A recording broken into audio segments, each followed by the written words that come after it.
La lluvia golpeó sin piedad contra la ventana del quinto piso, transformando el último. Rastros de nieve sucia en un lodo gris que corría por la calle. Víctor Maltsev, de pie allí durante casi una hora, observó el melancólico espectáculo mientras su vida se derrumbó como un castillo de naipes.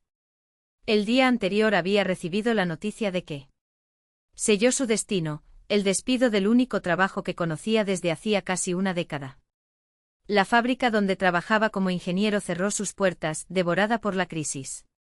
Sin pedidos, sin salarios, sin futuro. Sobre la mesa, un sobre roto mostraba el escudo de armas de una notaría, la notificación de que había heredado una propiedad de una tía abuela casi olvidada, Evdokia Petrovna Maltseva, en un pueblo perdido llamado Smorchkova, en distrito de Niloye Ocero. Víctor frunció el ceño. ¿Smorchkova? El nombre parecía sacado de un cuento de hadas. Hadas oscuras, no de un mapa real. Apenas se acordaba de su pariente, una mujer con labios apretados que habían aparecido en su vida solo 2 veces, décadas atrás. ¡Qué ironía del destino!, murmuró, releyendo el documento con una mezcla de escepticismo y desesperanza. La ciudad no ofrecía perspectivas, fábricas cerradas, vacías. Escasa y sin capital ni contactos, sumergirse en el mundo empresarial era como intenta nadar con los pies atados. Ese pedazo de tierra, por remoto que sea. Si es así, podría ser tu salvavidas. Vender la propiedad, usar el dinero para mantenerse hasta encontrar algo mejor, o, en el peor de los casos, refugiarse allí hasta que pasa la tormenta. Al día siguiente, con una mochila a la espalda, ropa cambiada, documentos, comida, conservas, una linterna y el cuchillo de caza de su padre, oxidado por el tiempo, Víctor bajó las escaleras del edificio. En la puerta se topó con Vasiliv, un antiguo compañero de trabajo, que lo observaba con un cigarrillo colgando de los labios. ¿Dónde tienes tanta prisa? ¿Vitka? Preguntó, lanzando humo al aire helado. Herencia. Necesito comprobar algunos cosas, respondió Víctor secamente. Vasiliv soltó una risa ronca. Qué suerte tienes, ¿no? Algún pariente rico dejó una mansión. Víctor sacudió la cabeza con amargura. Pequeña casa derrumbándose en medio de la nada. Pero si puedes venderlo, ya es una ganancia. Otro hombre entrecerró los ojos, repentinamente serio. Ten cuidado, Vitka. Estos lugares están llenos de bandidos ahora. O peor. Víctor asintió sin responder y se dirigió hacia la estación de autobuses, donde le esperaba una realidad aún más cruel. La terminal apestaba a nicotina barata y desesperación. En la taquilla, el empleado apenas levantó ojos cuando le pidió un billete a Smorchkova. No existe, dijo. Monótono. Ni línea ni ruta. Víctor insistió, y para Niloye Ocero. Hay un autobús mañana por la mañana. Desde allí son 30 kilómetros a pie. El tiempo era algo que él no lo tuve. ¿Alguien aquí hace envíos privados? Lo intentó, ya perdiendo la esperanza. Él. Una mujer detrás de él en la fila le tocó el brazo. Sal ahí, hijo. Al costado de la calle hay unos verdugos que se llevan a la gente. Tal vez estén de acuerdo. Afuera, un grupo de hombres apoyados en autos destartalados miraban a Víctor de arriba a abajo cuando preguntó por Smorchkova. Uno corto, con hombros ancho y calvo en las sienes, escupió en el suelo. ¿Estás bromeando, muchacho? ¿Ahí? Nadie ha estado en ese hoyo desde hace meses. El camino está destruido, y el puente el puente se derrumbó el otoño pasado. Víctor sintió un sudor frío corriendo por su espalda. Pero necesito llegar allí. Heredé una casa. Solo quiero echar un vistazo. El hombre se rascó la rastrojo. Bueno, si ese es el caso, ahí está Jena. Él conoce cada piedra en ese camino. Jena parecía un fantasma del pasado, unos 40 años, con una barba de 3 años. Días, ojos que parecían haber visto demasiado. Su lada azul descolorido era él. El menos arruinado del grupo. Smorchkova refunfuñó al oír la propuesta. Yo tomo. Hasta donde termina el camino. Pero es hasta el río. Luego te das la vuelta. El precio. Anunció haciendo que Víctor tragara saliva. Esto es un robo. Protestó. Jenna se encogió de hombros. ¿Quién más está ofreciendo, Después de una tensa discusión, cerraron una acuerdo, todavía abusivo. El coche arrancó, dejando atrás el asfalto por el camino de tierra lleno de baches. Jenna conducía con una mano en el volante y la otra colgando por la ventanilla, como si ese viaje era una rutina tediosa. ¿Has estado alguna vez en Smorchkova? Víctor rompió el silencio. Después de kilómetros de sacudidas. Hace unos 2 años. Desde que cerró el maderero. El lugar se convirtió en un pueblo fantasma. Todos se fueron. ¿Y el puente? Jenna resopló. Las inundaciones se llevaron. Prometieron arreglarlo, pero ¿a quién le importa? El camino empeoró a cada paso. El agua cubrió tramos enteros, lo que obligó a Jenna a reducir la velocidad. Hasta el paso de un caracol. Está demasiado ocupado para la temporada, comentó Víctor, mirando el campos inundados. A principios de primavera, gruñó el conductor. La nieve se derrite y el río. No puedo soportarlo. De repente el bosque se abrió dejando ver el río, una bestia de aguas turbias, hinchada. Arrastrando troncos y basura como una advertencia. Jenna frenó bruscamente. Hasta ahora. A partir de entonces. El frente depende de ti. Víctor salió del auto y vio lo que quedaba del puente, el esqueleto de un de metal retorcido con una pasarela estrecha, de no más de medio metro de ancho. Colgando como un hilo sobre el abismo. ¿Cómo puedo cruzar?, preguntó él. Voz temblorosa. Jenna señaló el borde.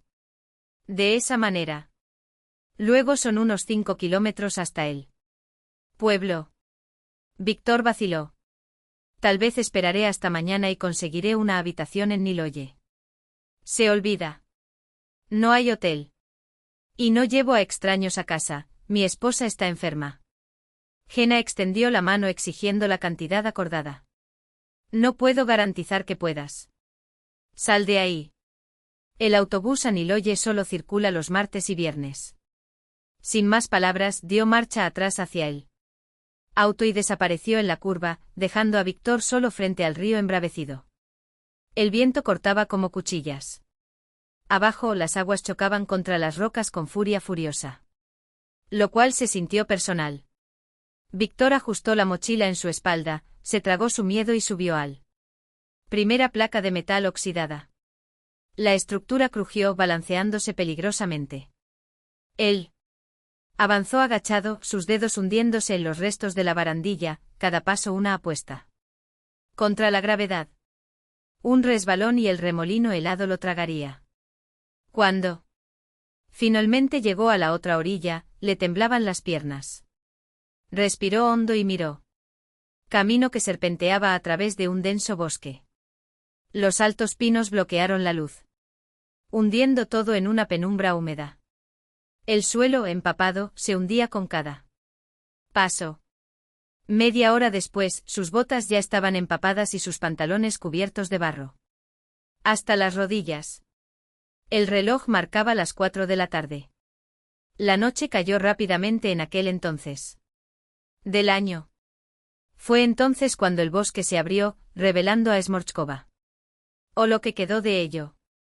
El pueblo se extendía a lo largo de una suave colina, hasta el río, que ahora invadía las casas. Bajar, sumergiéndolos hasta el techo. Los edificios en la cima de la colina. Abandonado, tenía ventanas rotas como ojos vacíos y puertas colgando. Una bisagra. No había señales de vida.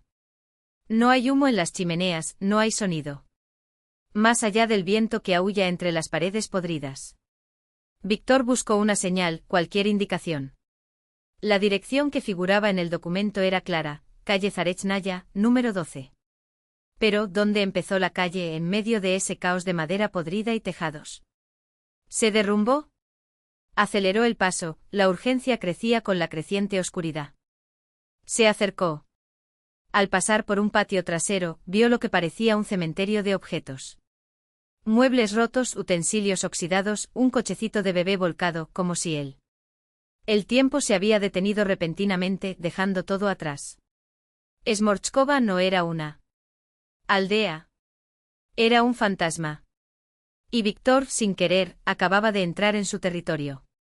El desorden reinante daba la impresión de que los propietarios habían huido a toda prisa, dejando todo atrás como si el aire mismo llevara el peso de una advertencia injustificada. Escuchó. La madera oscurecida por la lluvia, las tablas podridas, los objetos esparcidos. Sin lógica, todo hablaba de un abandono repentino, casi sobrenatural. Fue entonces que Víctor vio, medio escondido entre la maleza, un cartel torcido: Rua Zarechnaya. Giró a la derecha y empezó a contar las casas, pero la mayoría de los números había desaparecido, borrado por el tiempo o arrancado por manos desesperadas. La lógica, sin embargo, no lo traicionó, las parejas deberían estar a la derecha. Y allí en una pequeña elevación, un poco alejada de las demás, se encontraba el número 12. Era una típica construcción rural, troncos gruesos, 4 ventanas en la fachada, un porche cubierto por un tejado que había visto tiempos mejores. Las contraventanas peladas, caídos como párpados cansados, pero la estructura misma se mantuvo sólida, desafiando. Abandono. Víctor empujó la puerta oxidada, que crujió en señal de protesta, y entró al patio. La vegetación salvaje se apoderó del espacio, el almacén al fondo. Estaba inclinado peligrosamente, con el techo hundido en varios lugares, como si algo o alguien había caído sobre él. Cada paso se hundía en la tierra húmeda, la sombra se alargó como un presagio. Dentro de la casa, el caos era aún más inquietante. Muebles volcados, cajones arrancados y vaciados, objetos esparcidos sin sentido. Manchas oscuras que no eran suciedad ni moho, sino algo viscoso, casi orgánico, marcaban paredes y suelo, desprendiendo un olor acre, una mezcla de podredumbre y humedad que me revolvió el estómago. Sobre la mesa, una gruesa capa de polvo lo cubría todo, excepto por un solo objeto, una fotografía enmarcada. Una mujer severa, vestida con negro, miraba fijamente a la cámara. Tía Evdokia, pensó Víctor, sintiendo una enfriar. No había duda, esta era su casa. En el pequeño rincón del fondo, la cama estaba al revés y el colchón roto. Como si alguien o algo hubiera estado buscando algo con uñas y dientes, convirtiendo todo en un frenesí de desesperación o furia. Víctor dio un paso atrás, sus dedos apretando el mango del cuchillo en su bolsillo. Fue entonces cuando notó en el suelo de la sala principal un círculo irregular de una sustancia seca y escamosa. Se arrodilló y pasó el dedo en el borde, pegajoso, con ligero olor a pescado podrido. Algo pasó aquí. No. Un robo. No es una pelea cualquiera. Algo mucho peor. Necesitaba aire. Salió al porche con las manos temblorosas apoyadas en el suelo. Barandilla de madera carcomida. Los ojos recorrieron la calle, todas las casas vecinas estaban en ruinas. Uno tenía un agujero en la pared, como si algo se lo hubiera llevado. Roto por dentro. En otro, las ventanas se hicieron añicos, pero los fragmentos no estaban tirados en el suelo dentro del edificio, sino afuera, esparcidos sobre la tierra apisonada. El sol ya se escondía detrás de los árboles, pintando el cielo con sombras de sangre seca. Vencedor. Se dio cuenta, con un nudo en el estómago, de que no tenía otra opción. ¿De vuelta por el bosque en oscuridad con el puente destruido? Fue un suicidio. Tendría que pasar la noche allí. Los primeros instintos fueron prácticos: bloquear la puerta.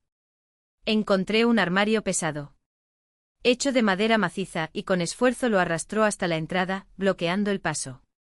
En la cocina, entre vajillas rotas y cacerolas oxidadas, descubrió una lámpara encendida. Queroseno con restos de combustible en el fondo. Sacó el encendedor de su mochila y encendió la mecha. Una parpadeante luz amarillenta se extendió por la habitación, proyectando sombras distorsionadas en las paredes, sombras que en ese resplandor parpadeante parecían moverse. Las manchas oscuras adquirieron contornos aún más siniestros. Como si algo los estuviera mirando. El frío cortaba. Víctor revisó la chimenea, solo ceniza fría. Al lado, una cesta con leña húmeda, inútil para encender un fuego. Resignado, extendió una manta. Relativamente limpio en el piso de la sala, lejos de manchas, y recuéstese. La mochila sirvió. Almohada, el cuchillo colocado al alcance de la mano. Cerró los ojos, tratando de ignorar los ruidos de la noche, el viento aullando entre los árboles, las contraventanas chirriando, el goteo. Agua constante en alguna parte. Sin embargo, el agotamiento fue más fuerte que el miedo. Cayó en un sueño inquieto, en medio de pesadillas de sombras respirando. Se despertó de repente. Agua. No era lluvia, eran salpicaduras rítmicas como si algo pesado si se arrastraba por el barro. Víctor se quedó helado, conteniendo el aliento. Apartó la cortina. Andrajoso, y se asomó por la ventana. La luna, pálida y alta, iluminaba la calle con un espectral. Y entonces lo vio. Figuras. Humanoide pero equivocado. Se movían con una lentitud repugnante, arrastrando pies como si la gravedad los estuviera tirando hacia abajo. Uno de ellos volvió la cara y Víctor sintió que se le helaba la sangre. La piel era blanca, casi traslúcida, estirada sobre el hueso. Afilado. La boca, demasiado amplia, se abrió en una sonrisa triste, revelando dientes puntiagudos. Los ojos saltones brillaban como los de un pez muerto. Y en cuello, branquias. Grietas húmedas que se abrían y cerraban a un ritmo lento. Grotesco. Cuando la criatura levantó su mano, Víctor notó las membranas entre sus dedos, finos y brillantes. No fue el único. Otros seres idénticos siguieron en la misma dirección, dejando trae un rastro de barro y olor a algas podridas. Subieron por la calle, hacia la cima del pueblo, como si se sintieran atraídos por algo o alguien. Víctor retrocedió bruscamente. Cuando una de las cabezas se giró hacia él. Por un segundo estuvo seguro que había sentido su presencia. Su corazón latía tan fuerte que temía el sonido. Lo denunció. Rápidamente agarró el cuchillo y se pegó a la pared, al lado de la ventana. Tú. Se acercaron pasos, un arrastre húmedo de pies descalzos sobre la tierra, el crujido de las tablas del porche. Algo rayó la puerta. El armario que había empujado. Se sacudió con el impacto, deslizándose unos centímetros. Otro golpe y otro. La madera crujió. No pude aguantar mucho tiempo. Víctor miró desesperadamente a su alrededor. Las casas de campo siempre tuvieron una salida trasera. Moviéndose en silencio, cruzó la cocina y encontró una puerta. Cerrado por una cerradura oxidada. Con manos temblorosas lo levantó lentamente. El ruido cesó frente a la casa. Un silencio tan denso que dolía. Entonces se escuchó un nuevo sonido procedente del España. Rompimiento de cristales. Víctor se estremeció. Cuando una mano pálida, con dedos palmeados, emergió por la ventana. Destrozado, seguido de una cabeza calva, con los ojos fijos en él. No hubo tiempo. Vio una estrecha escalera que conducía al ático y subió los escalones a trompicones. Gimiendo bajo su peso. El ático era un depósito de cosas olvidadas, polvo, cajas podridas, telarañas de araña que se rompía al tocarla. La luz de la luna se filtraba a través de las grietas del techo, dibujando rayas plateadas en el suelo. Víctor se quedó helado. En el rincón más alejado, un enorme agujero atravesó las baldosas. Y algo intentaba entrar a través de él. Una criatura, como las demás, ya había metido la mitad de su cuerpo por la abertura, dedos con garras arañando la madera. Emitió un sonido gutural y húmedo como de burbujas. Estallando en aguas tranquilas. Víctor agarró lo primero que encontró, una caja de madera vacía, y se arrojó sobre la cosa. El impacto la hizo estremecerse. Pero no te rindas. Golpeó una y otra vez, hasta que la criatura, con un chillido estridente, perdió el equilibrio y cayó.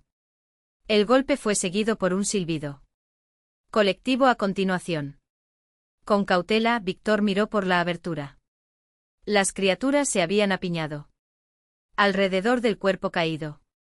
No hubo piedad en ese círculo, uno de ellos se inclinó y mordió arrancando trozos de carne aún temblorosa. Los demás se unieron al festeja con entusiasmo enfermizo, mandíbulas trabajando al unísono, sonidos. Sonido de masticación que resuena en la noche. Víctor se dio la vuelta con disgusto, con la espalda presionada contra las vigas. Cerró los ojos, se tapó los oídos, pero los ruidos, succión, estallidos, gruñidos, le perforaron la piel como agujas. Así permaneció hasta el amanecer. Cuando los primeros rayos de sol atravesaron él. En la oscuridad, los ruidos cesaron. Víctor volvió a mirar, las criaturas habían desapareció. Lo único que quedó del cuerpo destrozado fue una mancha oscura en el suelo. Bajó del ático con las piernas temblorosas. La casa estaba vacía, pero los signos del invasión eran innegables, huellas húmedas en el suelo, cristales rotos, olor a podredumbre aún más fuerte. No había tiempo que perder. Recogió sus cosas con las manos. Ágil, salir de allí, ese era el plan. Llega al puente, cruza al otro lado y así, aunque fuera a pie, llegar a la civilización. Con cautela, abrió la puerta. La calle estaba desierta, bañada por un sol dorado. Mañana. No hay rastro de los visitantes nocturnos, solo los rastros de barro secándose al sol y un charco oscuro donde había caído la criatura. Víctor caminó alrededor de ella, sus ojos fijado en el camino donde había llegado el día anterior.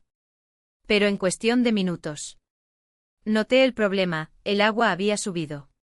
El camino que lo había traído aquí ahora era un río poco profundo y el puente, si aún existiera, quedaría completamente sumergido. El pánico subió a su garganta. Miró a su alrededor, buscando una alternativa. Fue entonces cuando vio en las afueras del pueblo un almacén cobertizo con la puerta entreabierta como una puerta. Invitación macabra. Tal vez dentro. Corrió hacia el edificio, sus pies hundiéndose en el suelo. Tierra empapada. En el interior, el olor a aceite y madera podrida era sofocante, pero en el interior. Herramientas oxidadas y piezas de maquinaria abandonada, algo llamado su atención. Una vieja canoa de madera, torcida, pero aún flotando. No había elección. El río se había tragado la carretera, aislando el pueblo como una isla. Víctor arrastró la canoa al agua, que ahora lamía los cimientos de las casas bajas. Ató su mochila a la proa, empujó el barco lejos de la orilla y se sentó. Él mismo, agarrando con fuerza los remos. La corriente lo llevó y no estaba seguro. Donde solo que esta vez no miraría atrás. Remar era una tortura. La corriente, más fuerte de lo que Víctor había imaginado, arrastró al canoa como una brizna de paja mientras luchaba con cada golpe. A tu alrededor, el mundo se hundía, del agua surgían techos como lápidas, copas de árboles. Debatieron como dedos desesperados. El río, que alguna vez fue un camino, ahora era una tumba. Líquido. El agua, turbia y marrón como el óxido, escondía algo más siniestro que barro, sombras que se movían bajo la superficie. Víctor obligó a sus ojos a ignorarlos. Concentrándose en el ritmo de los remos, mientras la canoa se deslizaba entre los escombros del pueblo ahogado.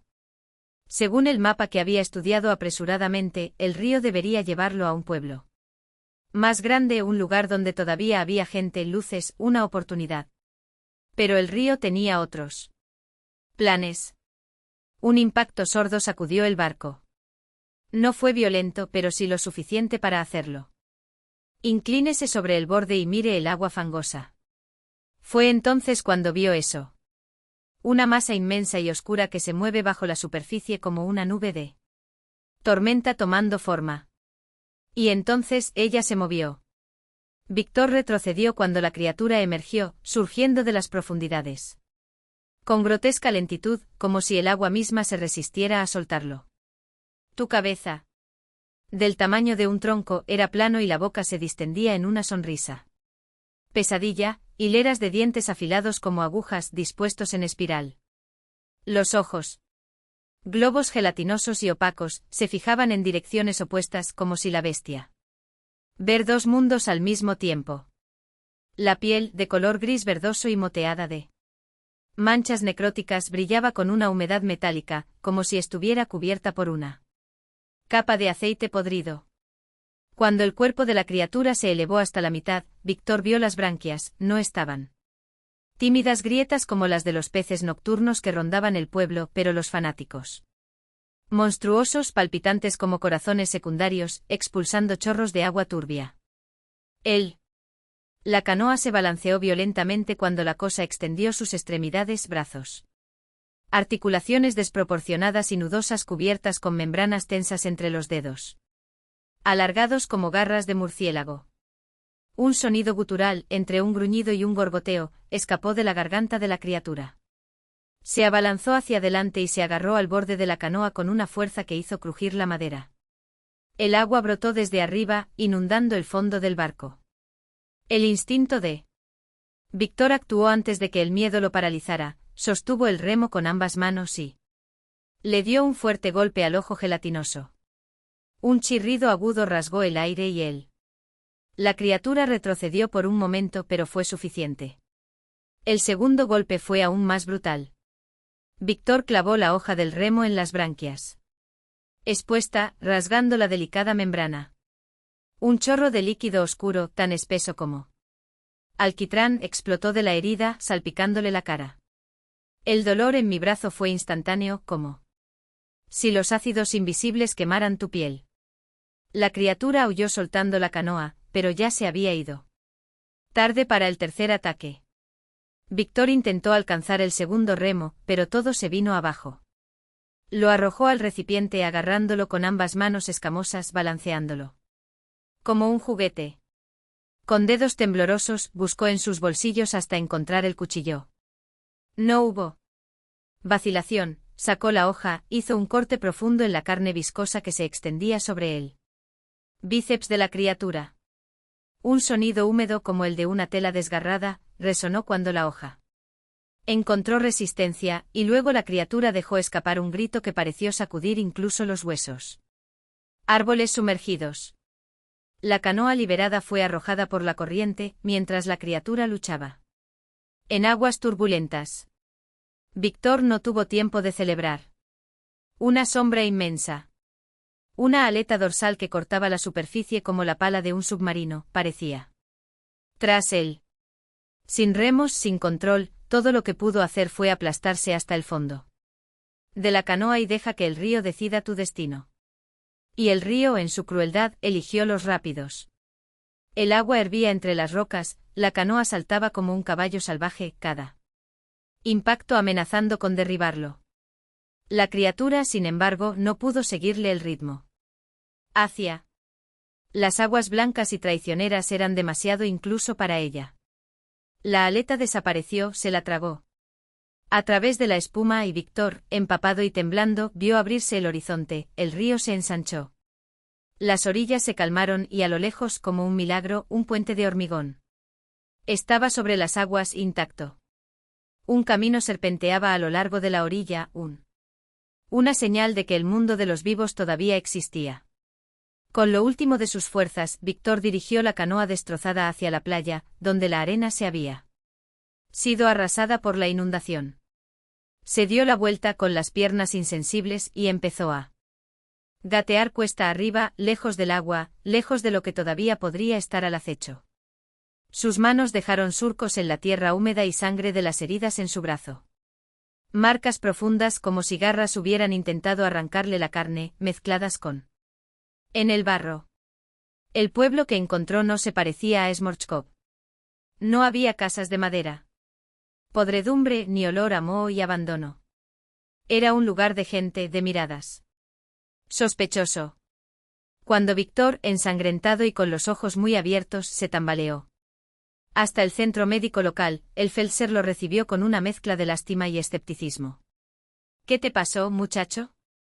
¿Te entendió Braconiers? Preguntó el hombre, mientras limpiaba las heridas con alcohol que ardía como fuego. No eran cazadores, jadeó Víctor con la voz ronca. Estas son cosas. En el agua. En Smorchkov se comen a la gente. El Felser intercambió una mirada con el policía local, un hombre de rostro cansado que se rascó la barba. Smorchkov, refunfuñó el policía. Había un aserradero allí, hace años. Vertieron productos químicos en el agua sin siquiera pensarlo. Oímos hablar de pescado. Enfermo, deforme. ¿Pero esto? Sacudió la cabeza. Tal vez ellos. Drogado o caíste en la trampa de algún pescador. Dinamita, ese tipo de cosas. Víctor sabía que no tenía sentido insistir. No lo creerían. No hasta que fue demasiado tarde. Demasiado. Le entregaron ropa seca, comida caliente y un colchón en el propio centro médico. A la mañana siguiente el policía lo llevó a la carretera, donde lo esperaba un autobús oxidado. Listo para llevarte de regreso a la civilización. De regreso a la ciudad, Víctor quemó los papeles del legado. Yo no quería esa casa, no. Quería esos recuerdos, no quería lo que ahora sabía que se estaba extendiendo río abajo. Abajo como una plaga. Consiguió un trabajo no como ingeniero como antes, sino como técnico en informática. Una pequeña fábrica. El salario era modesto pero suficiente. Después de todo, no quería llamar la atención. No quería que pensaran que estaba loco. Y si fuera honesto a veces incluso él dudaba de lo que había visto. Hasta que empezaron a aparecer las noticias. Misterioso ataque a pescadores cerca del pueblo del Esnoye, decía el titular de un periódico. Periódico local. 3 hombres desaparecidos en el último mes. Los testigos juraron haber visto algo que los arrastra hacia abajo. Las autoridades mencionaron mutación industrial y contaminación química. Víctor dejó caer el periódico como si estuviera ardiendo, las palabras. Bailando ante tus ojos. Era verdad. Todo era verdad. Y ahora iban río abajo. Un dolor agudo le quemó el antebrazo, donde aún ardían las cicatrices de las garras. Tocó su piel y sintió algo húmedo, viscoso. Cuando retiró la mano, vio un rastro verdoso en los dedos. En el baño frente al espejo, la realidad lo golpeó como un puñetazo, la piel de su cuello comenzó a desprenderse, dejando al descubierto algo escamoso debajo. Bajo. En las comisuras de la boca se abrieron pequeñas hendiduras verticales, húmedas y palpitantes. Como branquias rudimentarias. Con manos temblorosas cogió el teléfono. Necesitaba notificar a alguien, la policía, el ejército, alguien. Pero cuando intentó marcar, sus dedos no obedecieron. Entre ellos, una membrana delgada y translúcida comenzó a estirarse. Y entonces lo supo, ya era demasiado tarde. En Grachevka hay una casa por la que nadie pasa, ni siquiera de día. Es el último en la calle Oktiavskaya, donde la pared de tablas podridas se funde con la vegetación salvaje. Hacia. Las puertas están tapiadas como una cruz, pero no hay candados. ¿Quién robaría? ¿De los muertos? Nunca regresaría a ese pueblo si no fuera por el funeral de mi abuela. Moscú me dio la bienvenida. 30 años, borró las pesadillas infantiles con sus ruidos y luces, sus ritmos de gran ciudad. Instituto, estudios de posgrado, clases con un técnico, la vida ordinaria de un intelectual soviético. Pero ahora aquí estoy, hurgando en baúles polvorientos, preparando Esta casa se vende como si fuera posible dejar atrás el pasado tan fácilmente. La última vez que estuve aquí fue después del ejército. Me quedé una semana y supe con absoluta certeza de que no volvería. Muchos se marchaban en ese momento, él. El kolhoz estaba colapsando, no había futuro. Pero no huí de la falta de perspectivas. Me escapé de esa casa al borde del bosque. Semionich, ¿cómo estás? Preguntó Nikolai Petrovich cuando entré en su casa. Esa noche, después del funeral. Se sirvió un vaso de cerveza turbia, tan vieja como los recuerdos de ese lugar. La anciana fue enterrada, que Dios tenga en paz su alma. ¿Y ahora qué? ¿Lo hace? Voy a vender la casa, respondí, girando el vaso entre mis dedos, viendo como él. Luz tenue refractada a través del líquido. Si encuentra un comprador, genial, dijo, rascándose la nuca. Solo han pasado unos pocos reparaciones, de lo contrario nadie las querrá. Los papeles pintados de la habitación se están despegando, los pisos crujen. ¿Cómo sabes sobre los fondos de pantalla? Pregunté sorprendido. Ni siquiera. Visité a la abuela en los últimos años. Nikolai Petrovich vaciló. Sus ojos se apartaron de los míos, como si lo hubieran atrapado en algo que no deberían ver. El polvo bailó sobre el tembloroso rayo del Fonarik mientras me arrodillaba, con los dedos helado casi sin sensibilidad. El tablero crujió al ceder, revelando un vacío oscuro bajo las tablas del suelo, un secreto enterrado hace décadas, esperando ser desenterrado. El paquete, amarillento por el tiempo, parecía respirar dentro del sudario de lino. Me palpitaban las muñecas cuando lo levanté con cuidado, como si el peso eso era más grande que sus pocos kilos. La tela se deshacía al tacto y ¿qué apareció? Hizo que se me revolviera el estómago. Era una muñeca. No una muñeca, ella. La misma cucla de tela que tenía tirado a la basura hace horas, con sus ojos pintados descoloridos y sonrisa torcida que siempre me hacía estremecer cuando era niño. Pero esta vez, tú. Brazos alrededor de algo. Algo pequeño. Algo humano. Un recién nacido momificado por el tiempo. La piel, si todavía se pudiera llamar. Por lo tanto, se extendía sobre huesos diminutos como un pergamino antiguo. Un hilo de cabello rubio casi blanco, todavía pegado a su cuero cabelludo. ¿Y en el cofre sobre qué? Lo que quedó de un vestidito roto, una medalla de plata con la imagen de un santísimo. Me temblaban las manos con tanta violencia que la cucla casi se resbala. Él era. Entonces escuché el llanto. No fue un sonido fuerte. Era un lamento ahogado, como el viento que aullaba a través de las grietas de la puerta. Una casa abandonada. Pero vino del interior del paquete. Imposible. Absurdo. Nodo. Sin embargo, cuando aparté el paño con más fuerza, vi, entre los dedos huesudos de la cucla. Algo brilló. Una aguja de hueso clavada en el pecho del niño como un alfiler. Amuleto. Y a su alrededor, letras grabadas en cirílico tan pequeñas que tuve que acercar el teléfono para leer. Para que María no lo encuentre. El aire escapó de mis pulmones. A través de la ventana rota vi la silueta de Anna.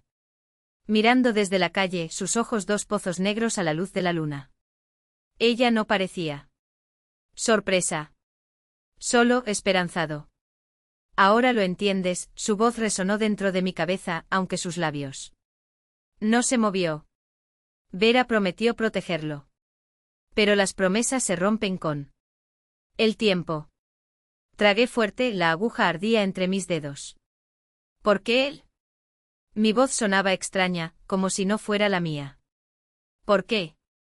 Enterraron al niño aquí. Anna sonrió, esa sonrisa que tanto dolía.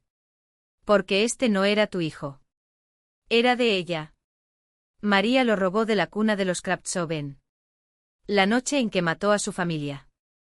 Y desde entonces extendió su mano hacia el vacío junto a ella. Su costado, donde comenzó a materializarse la figura de una mujer, transparente como Niebla, ella no descansa. María surgió de las sombras, con los ojos fijos en el paquete que sostenía. No hubo odiarlos. Solo una desesperación tan antigua que parecía haber petrificado su rostro. Dámelo. Sus labios formaron las palabras, pero el sonido venía de todas partes. Lugares al mismo tiempo vibrando en mis huesos. Di un paso atrás apretando el paquete contra mi pecho. La aguja atravesó mi piel. Una gota de la sangre cayó sobre el rostro del niño momificado. Y entonces el llanto cesó. El silencio que siguió fue peor que cualquier grito. María se estremeció como si algo le hubiera atravesado las entrañas. Su contorno comenzó a disolverse, las hebras de su vestido se convirtió en humo. Anna inclinó la cabeza y miró a su hermana. Desaparecer. Ella puede irse ahora, murmuró. Pero tú, sus ojos se volvieron hacia mí. Pesados como lápidas, vosotros llevaréis el resto. No necesitaba preguntar qué significaba eso. Ya lo sentí. Algo frío y húmedo. Enrollándose dentro de mí, como raíces bajo la piel. Cuando miré hacia abajo vi que mis venas estaban oscuras a la luz de la luna, como si por ellas corriera tinta negra. La cucla sonrió. Esta vez sus labios se movieron. Ahora somos familia, susurró con la voz de mi abuela. El paquete era sorprendentemente pesado para su tamaño. Mis dedos, temblando, desplegaron la tela gastada por el tiempo y allí estaba. La misma muñeca. No una réplica, no una imitación, sino esa muñeca, idéntica a la de mi abuela, incluso. Desde el último mechón de pelo deshilachado, hasta la última grieta en el esmalte de los ojos vidriosos.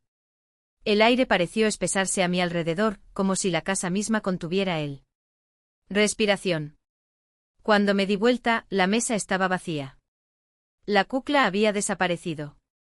La habitación antes lleno de sombras susurrantes, ahora era un vacío helado, una tumba de recuerdos. Solo la vela seguía ardiendo, su llama bailando como un dedo acusador, señalando el paquete en mis manos. Fue entonces cuando la puerta principal se abrió de golpe con un golpe que resonó en mis oídos. Huesos. En el umbral, inmóvil como una columna de sal, estaba ella, la mujer de blanco. Lo mismo que había visto en el camino, con su cabello ondeando como hebras de niebla y sus ojos. Dios, esos ojos demasiado profundos, demasiado oscuros, como si se estuvieran ahogando en ellos. Cada noche que nunca había conocido la luz. Sus brazos extendidos. En mi dirección, dedos largos y pálidos que temblaban no por el frío, sino por una urgencia que me heló la sangre. Dámelo, no fue una petición.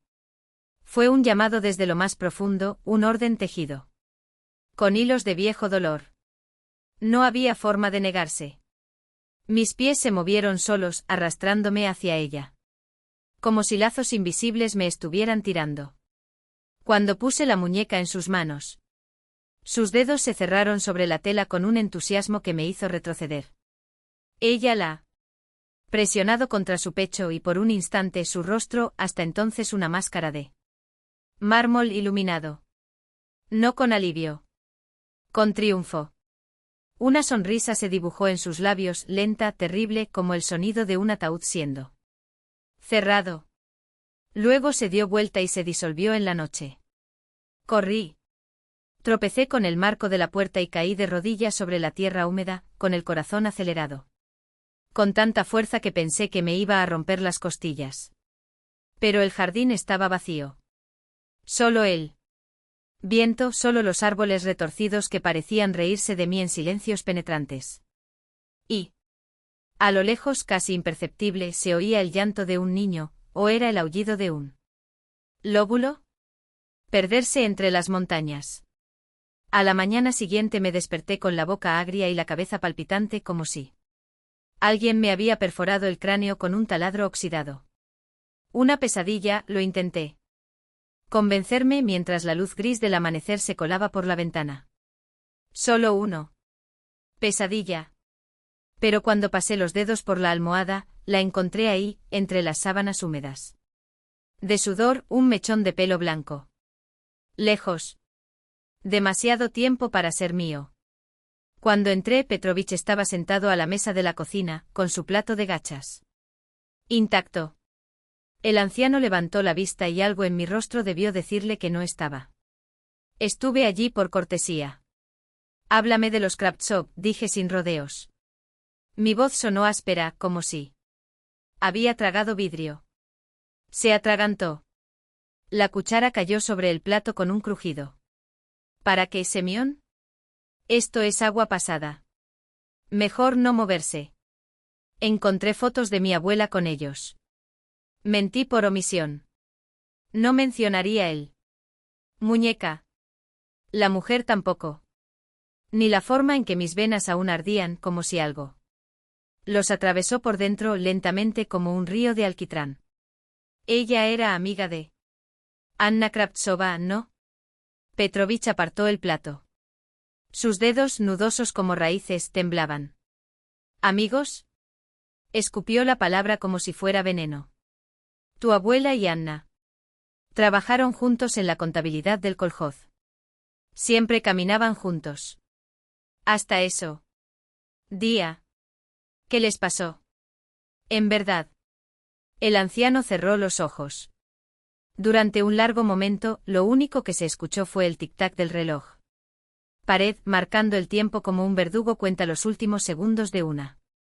Convicto. Los encontraron a todos muertos, murmuró finalmente. Iban, Anna, los 3 niños. Se le quebró la voz. Los rostros. Dios me perdone, Semyon, pero eran rostros de que vio el infierno antes de morir.